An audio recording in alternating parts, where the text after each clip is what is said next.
शिव महापुराण कथा म्हणजे श्रद्धेचा महायज्ञ आणि या यज्ञात सामील होण्यासाठी लाखोंच्या संख्येने भाविकांची गर्दी उसळते। भारतात अनेक कथावाचक आहेत, पण पंडित प्रदीपजी मिश्रा यांच्या कथा ऐकण्यासाठी एवढी गर्दी का होते? त्यांच्या व्यासपीठावरून लोकांना एवढा भावनिक आणि आध्यात्मिक आधार कसा मिळतो?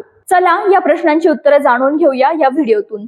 नमस्कार, मी रेणू आणि तुम्ही पाहताय झेप मराठी।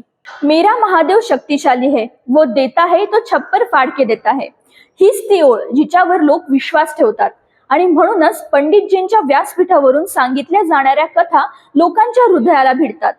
पंडित प्रदीपजी मिश्रा कोण आहेत? मध्य प्रदेशातील सिहोर या गावात जन्मलेल्या पंडित प्रदीपजी मिश्रा यांचं बालपण एकदम साधंसुधं होतं। त्यांच्या कुटुंबाची आर्थिक परिस्थिती हलाखीची होती।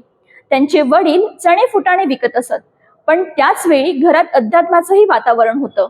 लहानपणापासूनच महादेवावर अढळ श्रद्धा असलेल्या प्रदीपजींनी आपल्या साधनेतून शिवकृपा मिळवली। आज ते एका जागतिक पातळीवरील कथावाचक बनले आहेत।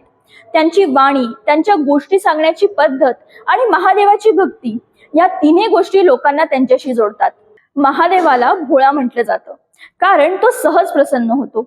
महादेवाची आराधना करणाऱ्यांना काही ना काही मिळतच असं मानणाऱ्यांची संख्या प्रचंड आहे। त्यामुळे लोक श्रद्धेने पंडितजींना ऐकतात आणि त्यांचे उपाय करून बघतात। पंडितजींची कथा ही केवळ धार्मिक प्रवचन नसतं, तर एक हृदयाला भिडणारी गोष्ट असते। ते आपल्या कथांमध्ये रोजच्या जीवनात घडणाऱ्या प्रसंगाचे दाखले देतात, त्यामुळे त्यांचे शब्द थेट लोकांच्या मनाला भिडतात। आणखी एका गोष्टीवर आपण बोललेच पाहिजे, ते म्हणजे पंडित प्रदीपजी मिश्रा हे कथा सांगत असताना अधूनमधून भाविकांना आलेल्या अनुभवाचे पत्र वाचून दाखवतात। हेच त्यांच्या कथेचे वेगळेपण आणि विश्वासाच्या जमेची बाजू म्हटली पाहिजे। महादेवाच्या भक्तांना केवळ एक लोटा पाणी घालून किंवा पंडितजींनी सांगितलेल्या गोष्टींचे अनुकरण करून काय अनुभव आले याचीच ही पत्रे असतात। अनेकांना हा चमत्कार वाटतो। चमत्कार हे विज्ञानाच्या कसोटीवर टिकत नाही, पण या विज्ञान युगातही लाखो करोडो लोक या चमत्कारांवर विश्वास ठेवतात।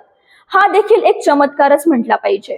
ज्याने पत्र पाठवले ते त्याच्याच हस्ताक्षरात जसेच्या तसे लाखोंच्या उपस्थित कॅमेऱ्यात दाखवले जाते आणि पत्रलेखाच्या भावना सगळ्यांसमोर मांडल्या जातात। भगवान शंकराच्या आराधनेने झालेला सकारात्मक परिणाम वाचून दाखवला जातो, यामुळेच यावर अधिक विश्वास निर्माण होतो।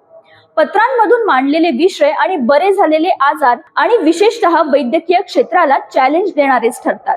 एवढ्यावर ते थांबत नाही, तर ज्यांना सकारात्मक परिणाम जाणवला किंवा जे दुर्धर आजारातून बरे झाले त्यांना थेट कथामंचकावर बोलवले जाते। जेव्हा उपस्थित भाविक याची देही आणि डोळा हे सार बघतात, तेव्हा त्यांची श्रद्धा कितीतरी पट वाढलेली दिसते। खरे तर हाच पंडित प्रदीपजी मिश्रा यांच्या कथेतला बेस म्हटलं पाहिजे। याशिवाय आजारपण, संकटे, घरगुती अडचणी, नोकरी, विवाह यासारख्या समस्यांवर पंडित प्रदीपजी मिश्रा हे अत्यंत साधे, सोपे आणि सहज करता येण्यासारखे उपाय सांगतात। या उपायांवर कुठे जावे लागत नाही की महागड्या वस्तू खरेदी कराव्या लागत नाही, कुणाला पैसे देणे नाही की कुठल्या बाबा बुवांकडे जाणं नाही, केवळ एक लोटा जल, सारी समस्याओं का हल। यामुळे ही त्यांना मानणाऱ्यांची आणि महादेवाच्या भक्तांची संख्या दिवसेंदिवस वाढते आहे।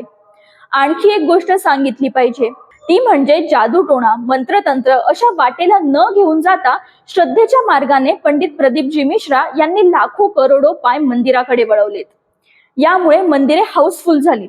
समाजातील समतोल राखताना वाईट मार्गाला जाण्यापेक्षा लोकांना श्रद्धेच्या मार्गाला वळवणे हे जास्त योग्य आणि चांगले आहे। म्हणूनच पंडित प्रदीप मिश्रा यांच्या समर्थकांची संख्या ही मोठी आहे। सनातन धर्माच्या पलीकडे ते काही बोलत नाही आणि जगण्यासाठी सनातन धर्मासारखा दुसरा कुठला चांगला मार्ग नाही, यावर भाष्य करणाऱ्या पंडित प्रदीप मिश्रा यांच्या कथनामुळेच दिवसेंदिवस गर्दी वाढते आहे। पंडितजींच्या कथांवर काही लोक टीका करतात। ते म्हणतात की ही अंधश्रद्धा आहे, ही लोकांची दिशाभूल आहे, हे विज्ञान विरोधी आहे। पण श्रद्धा आणि भावना यांचं गणित वेगळं असतं। ज्यांना अनुभव येतो ते यात साक्षात महादेवाचं अस्तित्व पाहतात आणि त्यामुळेच टीकाकारांकडे दुर्लक्ष करून लाखो भाविक अजूनही त्यांच्या कथांकडे आकर्षित होत आहेत। पंडितजींनी लोकांना मंदिराकडे वळवलं आहे। आज अनेक मंदिरं हाऊसफुल होतात।